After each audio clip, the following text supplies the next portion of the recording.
When I was 17 years old, I came to the United States to visit my family in Southern California. Even though I planned to stay only for a couple of weeks, I ended up staying indefinitely to take care of my parents, who had been badly injured in a car accident. Since I had entered the country on a tourist visa, when this visa expired, I became an undocumented immigrant. For the next 5 years, I lived in the US with no proper documentation. This period of my life was very challenging and stressful. Nevertheless, I knew that getting an education was the key to succeeding in life. And even though I was undocumented, I decided to start attending my local high school.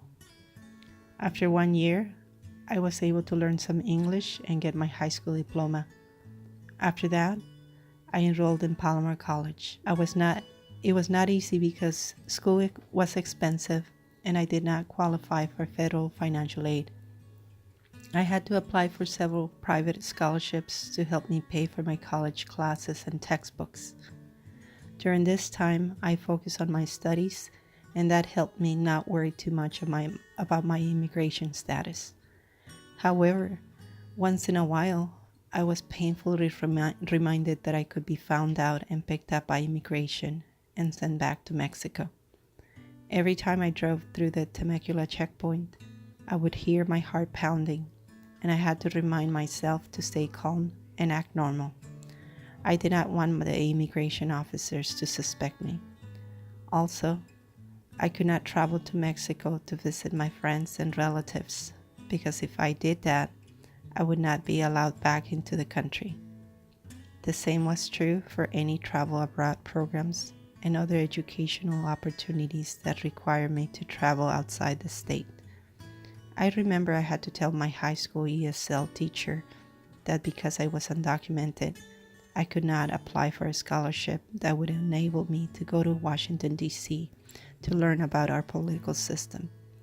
I still remember the disappointment in her eyes when I told her about my status.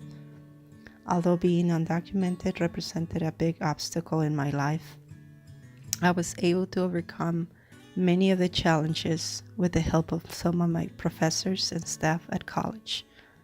These people saw my desire to learn, appreciated my hard work, and did their best to help me. Without their guidance, it would not have been possible for me to continue my studies and obtain my bachelor's and my master's degrees in mathematics. Eventually, I met and married my now husband. This marriage allowed me to adjust my immigration status and become a permanent resident, and later a U.S. citizen. It was such a great relief to finally obtain that little plastic green card that allowed me to work, study, travel, and feel free from all the stress related to being undocumented.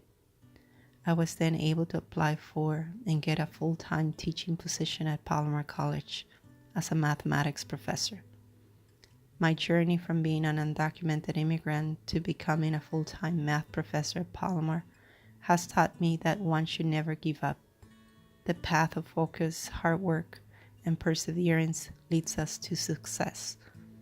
I know life is not easy for immigrants, especially undocumented immigrants, but our knowledge and our education can only open more doors and make life better for us.